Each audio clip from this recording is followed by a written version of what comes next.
never know what's going to be over the hill. And then one day you are.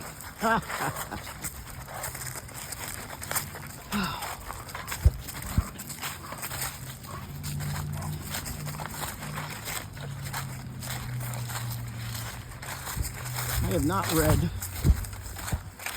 the readings. I've only read a few of the saints, and they were interesting though.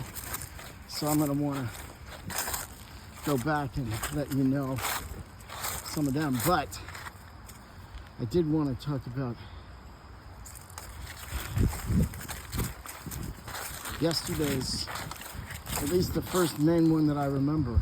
And there were a couple good ones too. Anyway, yesterday was just a feast of Saint John Henry Newman, or Blessed John Henry, saint. What I found convenient for him. I always like to know how old someone is when they do something.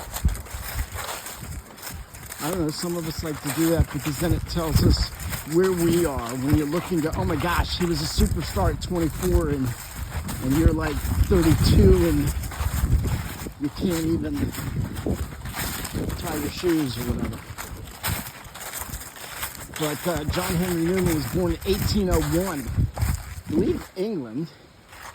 So every year that he does something is the year that he was old. So at around, he's an Anglican. No, yes, he's an Anglican. He becomes an Anglican, or he is an Anglican, and he becomes a vicar at around 1824. I thought that was a bee's nest. Wait a minute. Tubby! Tubby! Tubby! Tubby! Tubby! At around 1828, he becomes a, whatever. And then at 1824, he becomes the vicar of St. Mary's.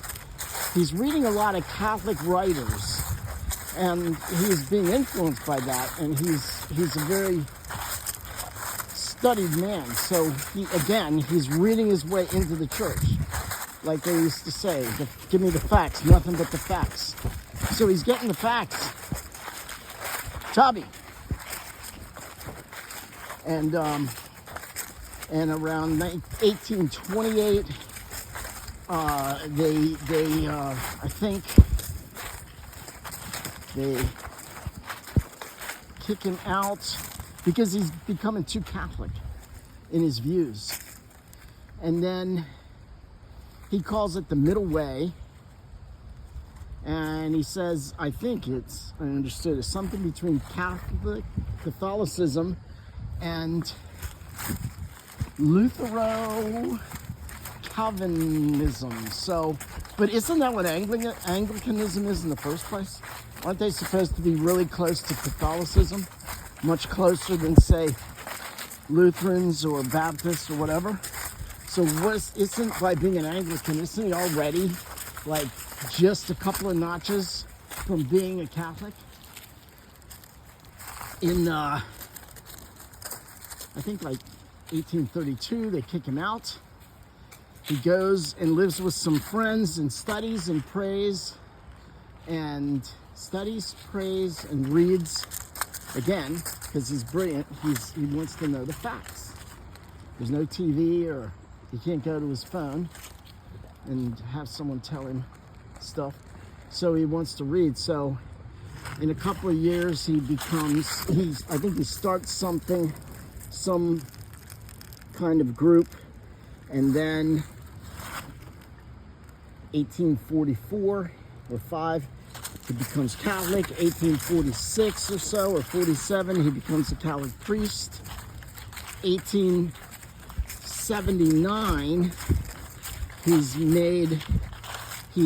it doesn't say he's, there's a word for when you become a bishop or a cardinal. It doesn't say he's named it. It says like more like, the word was like honorary, or he was something. Anyway, he becomes a cardinal. And for the next 11 years, he lives till 1890. So he lives to be 89 years old. He's a cardinal.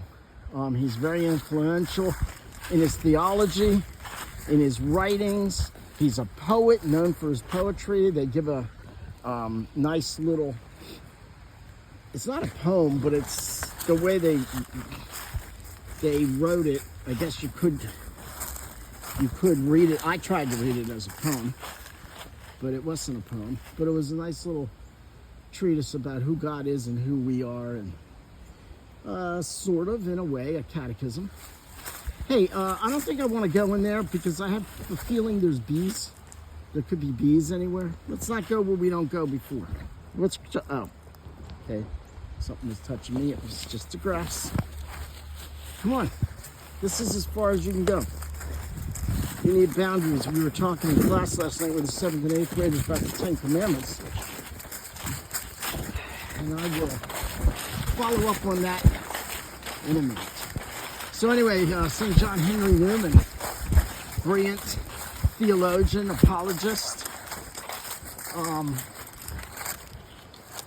very famous. I mean, even I've heard of this guy.